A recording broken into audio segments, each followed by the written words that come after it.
You have already learned how to join two or more sentences into one simple sentence using participle and infinitive. Today we will learn how to join two or more sentences into one simple sentence using nominative absolute.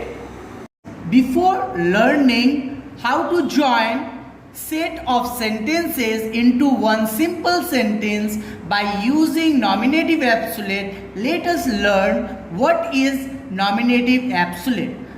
What is nominative absolute? Nominative absolute is a phrase that consists of a noun or pronoun followed and modified by modifier, usually a participle or participle phrase.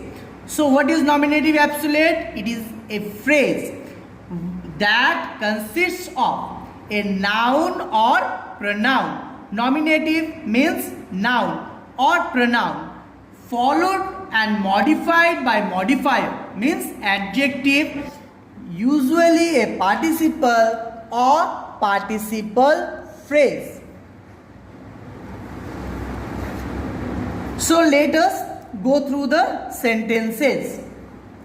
The sun rose, the fog disappeared. Here you see, the sun rose, the fog disappeared. As the sun rose, so the fog disappeared. So this sentence should be first, this sentence should be second.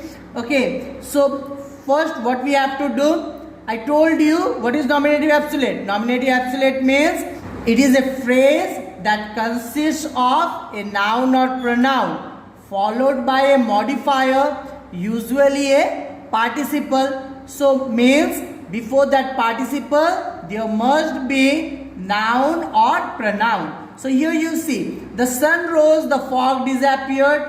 The sun having risen, the fog disappeared. The sun having risen, the fog disappeared. So here you see, you have to use having risen. Sun is what? Sun is noun. Nominative means noun. Okay, so sun is noun and having risen. So this total is what? It is nominative absolute. So the sun having risen, the fog disappeared. See the next sentence. The teacher entered the class, the boys became silent. So here, as the teacher entered the class, the boys became silent. So the teacher having entered the class, the boys became silent.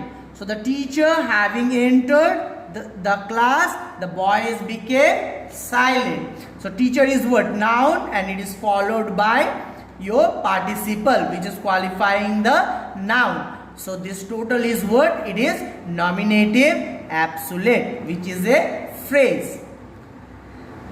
The captain was killed, the army fled. The captain having been killed, the army fled. The captain was killed. First, the captain was killed. That's why the army fled. So what you have to do? You have to write it first, and you have to write it later on. Okay, it should follow this sentence. So here you see subject. Subject is what? It is different. Okay, so the captain was means auxiliary verb of continuous tense. I told you we can use either being, B-E-I-N-G, being, or having been. Okay, so here what we will use? We will use having been. The captain having been killed, the army fled. Number 4. The picture was interesting. We enjoyed it very much. So first, the picture was interesting. That's why we enjoyed it very much. So the picture is what? It is the noun, and picture and we. Subject is what? It is different. So what you have to do? The picture having been, I told you when you will find the auxiliary verb of continuous tense. Okay, you will either use being, B-I-N-G, being, or having been. Okay, so here we will use having been. So the picture having been interesting, we enjoyed very much. Now see number 5. the leader had been slain. The followers fled away in fear. So here you see the leader had been slain. That's why the followers fled away in fear.